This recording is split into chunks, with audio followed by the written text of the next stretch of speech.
Yahweh spoke to Moses, saying, "Speak to the children of Israel that they turn back and encamp before Pihahiroth, between Migdol and the sea before Baal Zephon. You shall encamp opposite it by the sea. Pharaoh will say of the children of Israel, 'They are entangled in the land. The wilderness has shut them in.'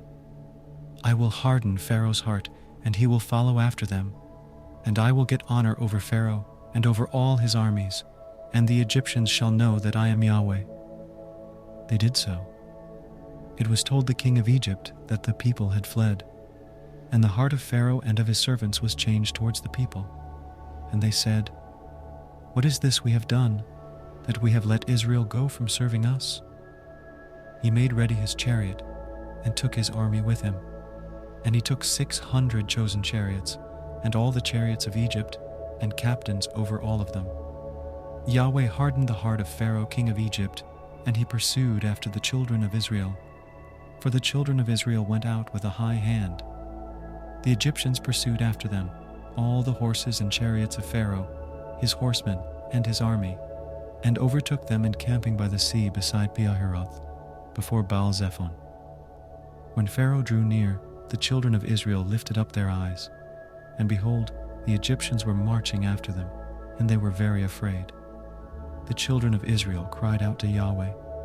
They said to Moses, "Because there were no graves in Egypt, have you taken us away to die in the wilderness?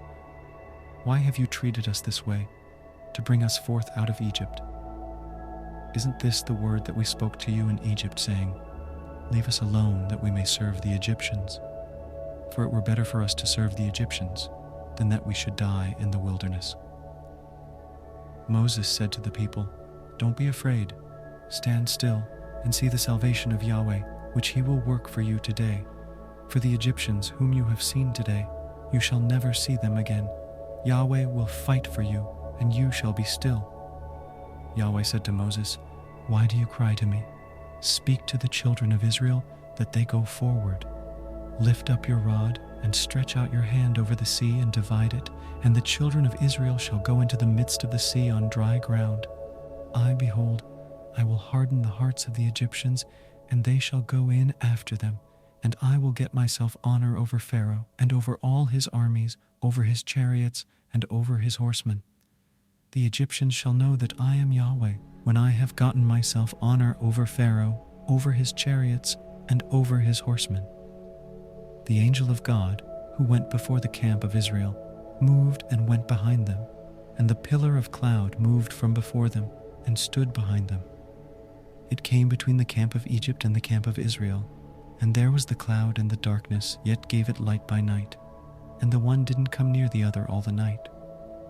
Moses stretched out his hand over the sea, and Yahweh caused the sea to go back by a strong east wind all the night, and made the sea dry land, and the waters were divided.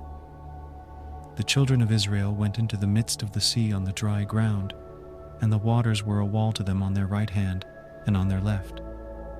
The Egyptians pursued and went in after them into the midst of the sea, all of Pharaoh's horses, his chariots, and his horsemen. It happened in the morning watch that Yahweh looked out on the Egyptian army through the pillar of fire and of cloud, and confused the Egyptian army. He took off their chariot wheels, and they drove them heavily, so that the Egyptians said, "Let's flee from the face of Israel, for Yahweh fights for them against the Egyptians." Yahweh said to Moses, "Stretch out your hand over the sea, that the waters may come again on the Egyptians, on their chariots, and on their horsemen." Moses stretched out his hand over the sea, and the sea returned to its strength when the morning appeared, and the Egyptians fled against it. Yahweh overthrew the Egyptians in the midst of the sea. The waters returned and covered the chariots and the horsemen, even all Pharaoh's army that went in after them into the sea. There remained not so much as one of them. But the children of Israel walked on dry land in the midst of the sea, and the waters were a wall to them on their right hand and on their left. Thus Yahweh saved Israel that day out of the hand of the Egyptians, and Israel saw the Egyptians dead on the seashore. Israel saw the great work which Yahweh did to the Egyptians, and the people feared Yahweh, and they believed in Yahweh and in his servant Moses.